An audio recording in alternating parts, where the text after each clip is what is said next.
Some stories, they grab you with sheer scale, huge worlds, massive conflicts. Right. But then there are others, and maybe they're even harder hitting. They feel so contained. Just a few people, one dynamic twisting over years, creating this intense psychological pressure. Exactly. When you strip everything else away, you really zoom in on that core relationship. For better or, well, sometimes for worse. And in the sources we're diving into today, it's definitely leaning towards worse. Yeah, that's fair to say. Welcome to the Deep Dive. We've dug into the material you sent over excerpts from Jeff Strand's novel, Pressure. Our mission really is to give you a shortcut to understanding the pretty intense psychological journey that unfolds in these pages. We're going to unpack how these seemingly small choices, things that happen when you're young, can really set a path, how toxic relationships just warp and escalate, and what happens when someone's under relentless pressure over decades. It all centers on one character, Alex, and this long, dark shadow cast by a connection he makes when he's just 12 years old. A connection to another boy, Darren. Let's jump right in there. Yeah. Age 12, Alex. He's described as a good kid briefly tempted to go just a little bit bad. Mm-hmm. And that temptation, it involves his friends, Paul and Marty, and wanting to join their club. There's a requirement, though. An initiation. Yeah. And the price of entry, shoplifting condoms from the local drugstore. Wow. Okay. 12 years old. Right. And what's really striking right from the start is the type of pressure. It's not just, oh no, the police might catch me. Yeah. The sources actually emphasize that the deadliest pressure of all is that social need to fit in, because it says, without it, the nightmare would never get started. That really hits home, doesn't it? Yeah. That's something that should be simple, like just walking away. Simplicity itself. It becomes incredibly hard. Yeah. And Alex feels it physically. The text mentions stomach pain, a headache. He's actually debating buying them instead. Right. Weighing being a thief against being a liar, which is worse. He tries buying them, right? Yeah. Tries to be slick about it with a Snickers bar or something. Yeah. Tries that route. But the drugstore owner, Mr. Graystein, he sees right through it. Asks him, don't you think you're a little young? Oof. Busted. Totally. And Alex just panics. Immediately. Throws up, rides home terrified, hides his bike. Convinced the cops are coming any second. Absolutely. Yeah. Waiting for Mr. Graystein and, armed officers to show up. But that's not what happens. The consequence doesn't come from the law. No, it comes from his parents. And the punishment, well, for a 12-year-old, it's huge. He gets sent away. The Branford Academy. Yeah. Framed as a school for kids who need the extra. Mm-hmm. And this is crucial. It's the first really big fallout, and it stems directly from him just caving to that initial social pressure. In Branford, that sounds like a whole new kind of pressure cooker. Oh, definitely. It's described as having these super strict rules, like an A-level paper turned in late, that's an F, no excuses. Harsh. And the food is apparently legendarily bad. They call it culinary malice. Culinary malice, okay. Yeah, there's this dark humor running through it. Alex is in a room with 3 other boys. There's Peter, who's friendly, Jeremy the jokester, and then there's Darren. Darren. The quiet one. The quiet one, already seen as kind of creepy, always writing in this journal. And this is where we get that system of collective punishment, right? The mark of blood. Exactly. Alex drops 1 page from a history report, tiny mistake, but the whole room gets punished for it. So it immediately creates tension between them. That's the point, it seems. Mr. Seven, the teacher or headmaster figure, calls it an unfortunate additional aspect. But yeah, it forces the roommates to kind of police each other, and it puts even more focus on Darren and his weird journal. What are they thinking's in it? All sorts of things. Maybe love letters or darker, fantasies about killing Peter. Yes. And Alex is actually the one who suggests they should just look at it, which is interesting, right? That little seed of intrusion. Yeah, mirroring what Darren does later. Mm-hmm. Then comes Thanksgiving break. A lot of kids stay at school. Apparently their parents don't really want them home. Which is sad in itself. It is. But it leaves Alex alone with Darren once Peter and Jeremy leave. That buffer is gone. And Darren's behavior gets weirder. Yeah, his secret nighttime trips start, or at least get noticed. Before Jeremy left, he and Alex tried to follow Darren one night. And that leads to that really bizarre scene, hiding by a dumpster. Behind a strip club, yeah. Seeing this grotesque man. It's tense, strange. And another pressure point from Darren? Absolutely. Darren gets this smug smile and dares Alex to knock on the back door of the club. And Alex does it. He does. The man opens the door and Alex just freezes. The text says his first and second instincts were to run and to pass out. That freezing thing. Yeah. We see that again later, don't we? We do. It's like a trauma response. He gives in to the dare, and now Darren has this shared, scary secret over him. It cements Darren's influence. Okay, then things take an even darker turn with Peter's dog, Killer Fang. Oh, man, yeah. The dog runs off. Peter's devastated, obviously. And Darren. Later, Darren confesses just to Alex, says he killed the dog, buried it, used its jaw to dig because he didn't have a tool. What? That's horrific. It is. And the description of Darren changes here. That frightened, pleading Darren from the strip club incident, gone, replaced by something colder. Genuine arrogance. So this is where Alex tries to push back. He gets Jeremy and Peter. Yeah, they confront Darren, try to force him to apologize to Peter, but it escalates badly. To the fake hanging. The fake hanging, it's described as really poorly done. A bad noose, duct tape, a crate. And Alex puts the noose on Darren. Alex does it. Yeah. Jeremy even warns Darren, like, hey, if you fall, you could actually choke. Darren's screaming through the tape. He's scared in that moment. But afterward. Afterwards, Alex feels sick, scared. But Darren, he flips it. Lifts his chin, shows the rope mark, and basically threatens Alex. Says if Alex tells, he'll reveal how sick Alex really is. He calls Alex chicken shit. Just total dismissal, pure manipulation. He's got leverage now. He turned victimhood into power. Instantly. So Mr. Seven gets involved, tries to figure out what happened. But Darren denies everything. Completely. Of course not. Peter has to rely on what Alex and Jeremy say. Jeremy's adamant. I saw the dog's head. It was cut off. Alex backs him up. So Seven isolates Darren. Yeah, moves him out of the room. But the real damage, it's already done. And what about the journal? Does that come up? Well, Alex starts suspecting something about it. He thinks Darren obviously had written fake entries. Like setting up a defense. Exactly. Making himself look like the victim, leaving it where maybe someone would find it if the hanging thing came out. It shows this, like, calculating mind, even back then. But nothing concrete comes of it. No. Teachers don't find any proof. Darren gets moved. Peter's parents pull him out of the school. His vacation was over, is the phrase used. Another buffer gone for Alex. And Alex's parents. Just distant disappointment, no real support. Leaves Alex feeling pretty alone. And there's one last encounter at Brantford. Yeah, in the library. It's chilling. Darren comes up to Alex, admits he told about Killer Fang. I made sure they knew. Piping it in. Totally. And then he asks this really creepy question, now that Peter's gone. Asks if Alex is waiting to be next, like Peter. Ugh. And his final words there, you are so dead. It's not just physical, it's a promise of long-term psychological warfare. How does Alex handle that? He ignores him. Yeah. Tries to shut it out, which, you know, is a common way to cope when you feel powerless. But ignoring it doesn't make it disappear. No, it just lets the pressure build underground. So time passes, Alex goes to college. Gets a full scholarship, actually. Ironically, to a university near Brantford, the past isn't physically distant. And he gets a new roommate, Will, who Yeah. sounds interesting. Yeah, Will's obsessed with serial killers. Decorates their dorm room with graphic crime scene photos, mutilated bodies, decapitated heads. Okay, that's disturbing on a whole different level. Right. Creates a weird backdrop for Alex. Definitely. But there's also a bright spot. Alex meets Melanie. In the bookstore, right? Like a classic meet cute. Kind of. They literally collide. He's instantly entranced, thinks she's positively adorable. It feels like a real chance at something healthy, something good. But you just know Darren's going to show up again. It feels inevitable, doesn't it? And he does. At the library, of course. How is he different? Physically, he's changed. More handsome, muscular. Oh, yeah. But that core arrogance, that competitiveness, still there. And he goes right for Melanie. Immediately focuses on her. Makes crude comments. Tries to pull that old dominance routine over Alex, undermining this new relationship. Even pushes Alex to make her a balloon flower like it's some kind of contest. Classic Darren.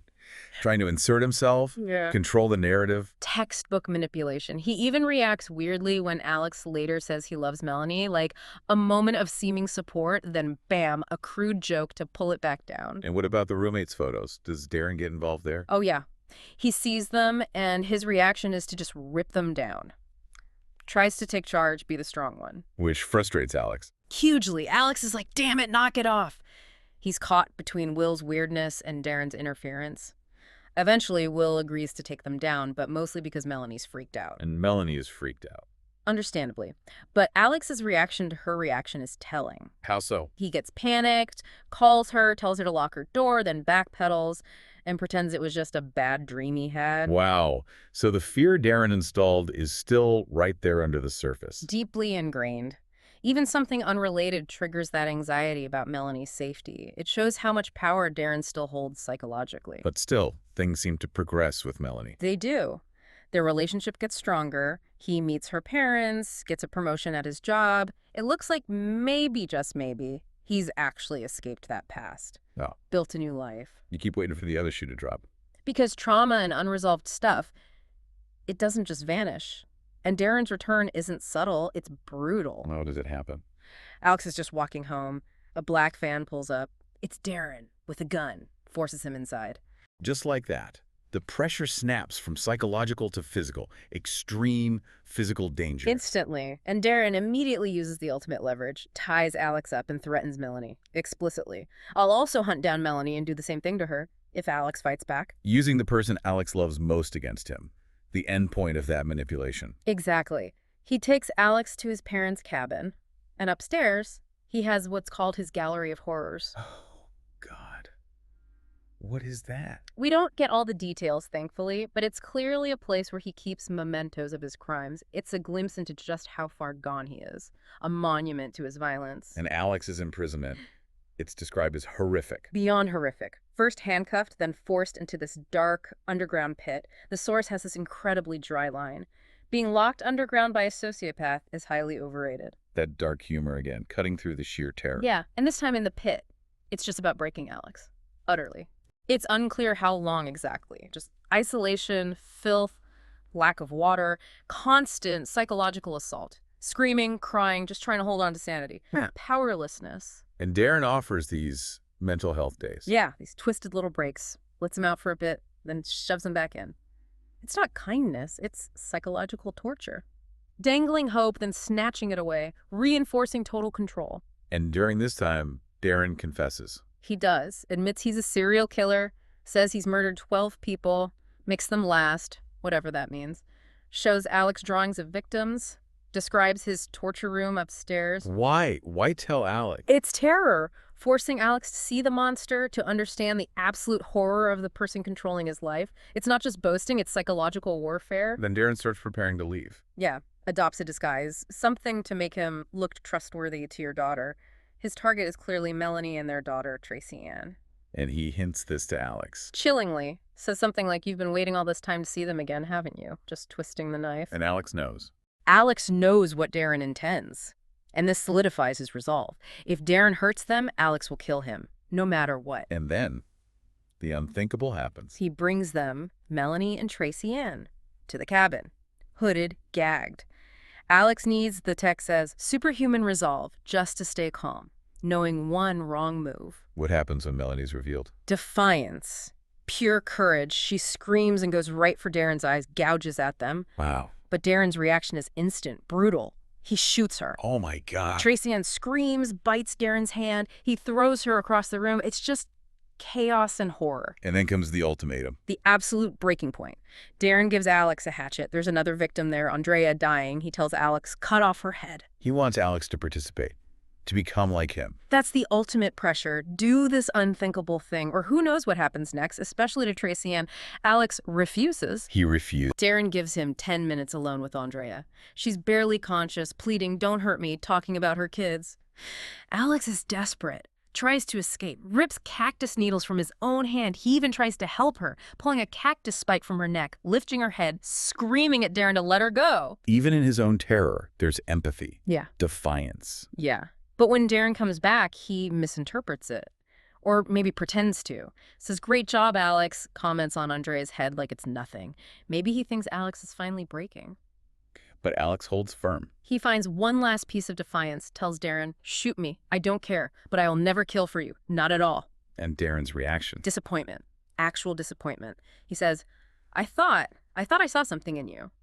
He didn't just want control, he wanted corruption. He wanted to turn Alex into him. So what does Darren do then? He shoots Alex in the leg, throws his cell phone away, leaves him there, wounded, with Andrea's severed head nearby. Says he's disappointed, won't see him again. Leaves him for dead, basically.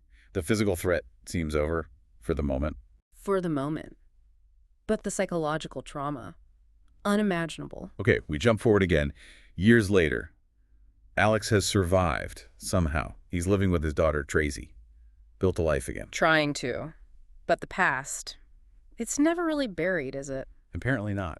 Because the chilling moment comes when Tracy starts singing this little rhyme. Choppy, choppy, choppy, and the head goes ploppy. Where did she hear that? The man told me. Oh, no. Alex knows instantly Darren's back. And the pressure isn't about his own survival anymore. It's about protecting his daughter. So he needs a plan to lure Darren out. Yeah. He reaches out to his old Branford connections. First, Peter, the friendly roommate. What's Peter doing now? He's an aspiring minister. Alex tells him what happened to Melanie and Tracy Ann, implying the daughter died too, initially maybe.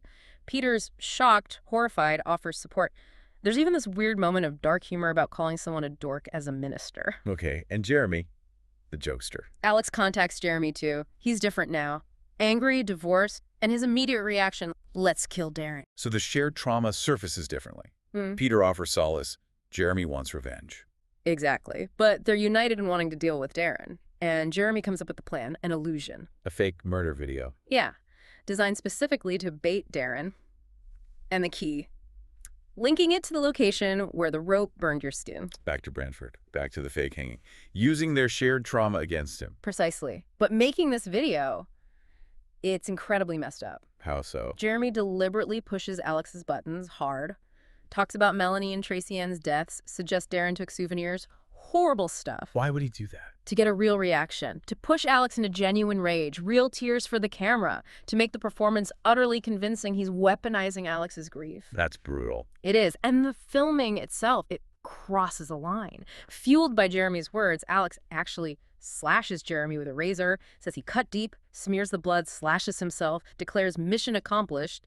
He's become, or performed becoming, the killer Darren always wanted him to be. Even if it's staged, that's a dark place to go. Extremely dark. So the trap is set, video sent. Jeremy hides, Alex waits in the woods near Branford. Expecting Darren. Right. But there's a twist. Someone else shows up first. Woo! Mr. Seven, their old headmaster from Branford. How did he know? He got the video too somehow, figured out the clue about the rope burn location, and he called the police. There's this mention of his visible sigh of relief. A moment of competence, maybe? Sanity? But Darren does arrive. Oh, yeah. Shortly after. Appears healthy, calm, almost confident. He's got a fake detonator. Makes a comment about Mr. Seven being there. He's aware, enjoying the reunion in his twisted way. And he forces them back to Branford. Right back to where it arguably all began, room 308, their old dorm room. He even mentions finding a bloody door summons sign saying some things never change, huh? He's reclaiming that space, that trauma. The final confrontation. Yeah. In that room. In room 308, where the collective punishment happened, where the journal speculation started, Darren reveals the detonator's fake. Says his real target isn't Seven, it's something in himself and Alex. It's about these kids. This warped idea that their shared trauma is the real connection. And it turns violent. Extremely. Primal. Darren shoves the fake gun in Alex's mouth. They brawl. It's messy. Darren uses pencils as weapons. Alex gets hold of some scissors. Alex gets the upper hand. He does. Has Darren defeated, scissors poised. And his thoughts, they're stark. He thinks about cutting off fingers. He admits he loved hearing Darren's fear, Darren's pain. This is it, the culmination of all that pressure. Will he become Darren? That's the absolute crux of it. Decades of pressure pushing him towards this moment, towards this act. But he doesn't do it. He doesn't. In that room, the crucible where so much started, he makes a conscious choice. He looks at Darren, really sees him pathetic, sadistic, and chooses not to kill him. What does he say? He says Darren doesn't deserve death. He deserves prison. I choose that your sadistic, pathetic, murdering ass gets dragged off to prison. He sends a student for the police. He breaks the cycle. Right there. Right then. Wow. In the very place the pressure began, he finds a way to end it. Or at least end Darren's direct influence. Exactly. He refuses to become the monster Darren tried to make him. The sources mention the aftermath briefly. Yeah, it touches on Alex's recovery, the nightmares that linger, of course, but also his ability to live with the choice he made with the scissors, finding love again eventually with someone named Christine, visiting Melanie and Tracy Ann's graves, acknowledging the immense cost. It's such a harrowing story, even reading the excerpts. It really maps out how pressure works, doesn't it? Absolutely. It starts small, almost insidious, that social conformity pressure at 12. Then it escalates at Branford, that deliberate psychological manipulation by Darren. Then the extreme physical pressure of the abduction, the pit. And finally, the unbearable moral pressure of the choices he's forced to make. It's a terrifying look at how a toxic relationship starting so young can just fester, explode over decades, affecting everyone. Right. The pressure isn't just the big events. It's that constant grinding erosion of self, the fear, the paranoia, the threat of falling back into those trauma patterns. So, thinking about this deep dive, Yeah. what's the takeaway for you, for the listener?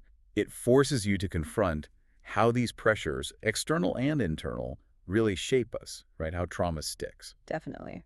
And how hard it is to break free from cycles of abuse, manipulation. Even when the abuser is physically gone, the psychological imprint that can remain. Which leads to that lingering question the material raises. Thinking about the title, pressure. Alex survived Darren, physically. He made the crucial choice not to become him. But does escaping the person truly free you from the pressure they created inside you?